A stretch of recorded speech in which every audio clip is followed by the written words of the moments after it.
We have some breaking news. Democratic Representative Ro Khanna and Republican Representative Thomas Massie have begun drafting articles of impeachment for U.S. Attorney General Pam Bondi. The release of the Epstein files yesterday, or let's call it the partial release of the files, backfired for Republicans in multiple ways. First of all, they forgot to redact Trump's name in some key areas that we'll cover in just 1 second. But secondly, they broke the law. Attorney General Pam Bondi, Deputy Attorney General Todd Blanche, and the people working around them broke the one law. The one job that they had was to release all of the files on the 30-day deadline. That is what the Epstein Files Transparency Act very explicitly said. And their one job, essentially, they failed at. They failed so hard that I want to talk to you about the articles of impeachment. I want to talk to you about the reaction.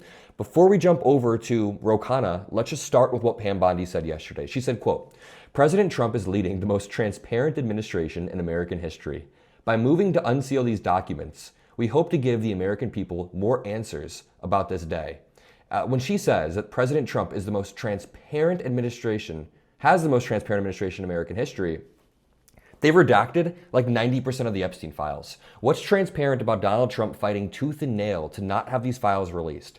Donald Trump screamed at women reporters for weeks for just asking him about Epstein. He said, "Quiet, piggy," or he said, "You're a terrible reporter and a terrible person," just because somebody asked him about Epstein. But Pam Bondi got community noted by Twitter. She said, "The newly released Epstein files, required by law to be revealed in full, have seen 119 pages fully blacked out, among other heavy redactions elsewhere. Contrary to the claim, instead of transparency, the administration runs defense for pedophiles and rapists." That's a really scathing community note right there, and they didn't even mention the fact that they are only partially releasing the Epstein files. We then got a tweet from AOC that says, "Now the cover-up is out in the open. This is far from over. Everyone involved will have to answer for this. Pam Bondi, Kash Patel, the whole administration, protecting a bunch of rapists and pedophiles because they have money, power, and connections.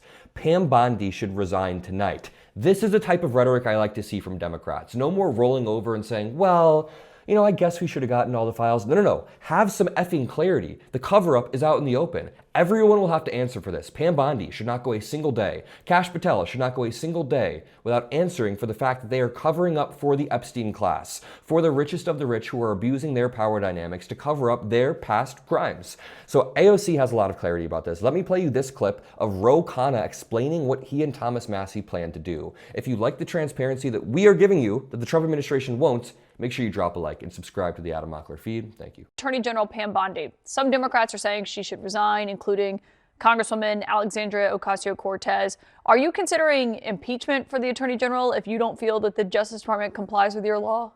Thomas Massie and I talked about it. He's working, as am I, on drafting articles of impeachment and inherent contempt. We haven't decided whether to move it forward yet, but we're in the process of doing it. And look, the problem that the Attorney General has, if you just look at the comments to our social media feed, is the amount of MAGA influencers who are upset with her. And the issue for her is not, are there going to be 212 Democrats who would support it? The issue for her is how many Republicans and MAGA supporters would support it. So my hope, because my hope has never been about Pam Bondi getting justice or Todd Blanche getting justice. My hope is she looks at this. She looks at the outrage that MAGA has. She looks at the disappointment that the survivors have, and she makes a decision over the next 2 weeks to actually start releasing these documents, because she may lose more Republicans in the House than she anticipates. So y'all are drafting articles of impeachment. I mean, how will you decide if you're going to file that? Well, one is a pragmatic decision in terms of impeachment is a political decision. And is there the support in the House of Representatives? I mean, Massie and I aren't going to just do something for the show of it. But my sense is, just looking at the initial reactions from people in MAGA, from survivors, is that this release is going to cause as much grief for Pam Bondi as the earlier releases. Susan Wiles said she whiffed. This isn't building more trust. And I was early in the morning, I was giving positive quotes when Blanche was on television, because he said, "I'm going to release a few 100,000 documents." Someone said, "Well, Ro, they had to release all the documents." I said, as long as they comply with the spirit of the law, I'm fine. But this was in no way complying with the spirit of the law. Massie and I wanted to cheer for actually having released things that helped the survivors, and we were just devastated.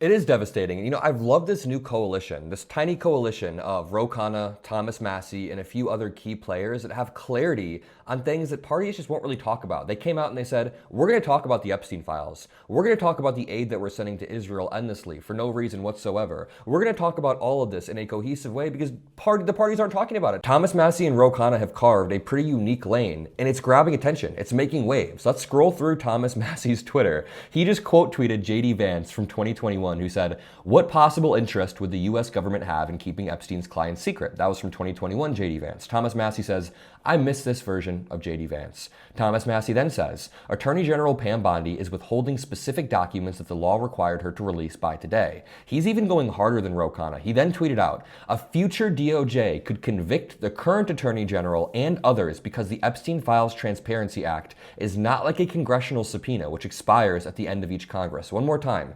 A future Department of Justice could convict the current AG and the other people listed in AOC's tweet. AOC said, quote, "Everyone involved will have to answer for this. Pam Bondi, Kash Patel, the entire administration. Pam Bondi should resign tonight." So Thomas Massie then points out, yeah, the next DOJ could convict over this. He then points out 3 different attachments. One is the Epstein Files Transparency Act, which says no record shall be withheld, delayed, redacted, any of this.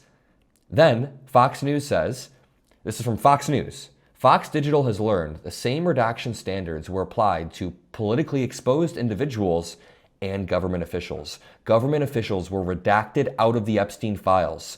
And then this is Title 18, Crimes and Criminal Procedure. This is what obstruction of justice is defined as. Whoever knowingly alters, destroys, conceals, covers up, falsifies, or makes a false entry with the intent to impede, obstruct, or influence the proper administration of any matter. They said they shall be fined under this title, imprisoned not more than 20 years, or both.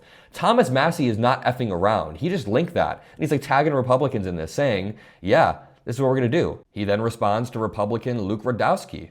So why is the government redacting politicians from the Epstein files? Thomas Massie then quotes this and says, prohibited grounds for withholding.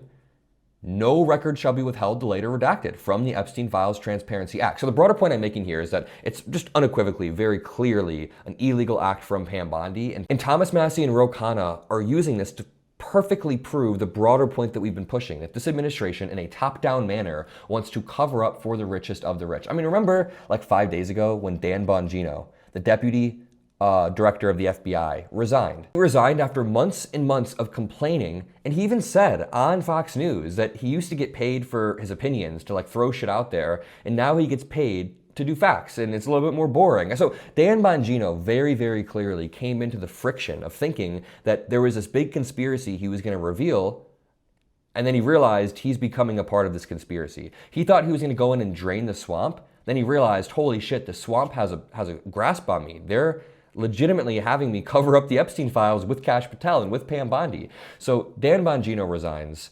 Kash Patel, Pam Bondi, and Todd Blanche, by extension, are all in trouble right now, and we're going to see how this develops. If you appreciate the videos on the Adam Mockler channel, drop a like, subscribe. I love you all. Peace out.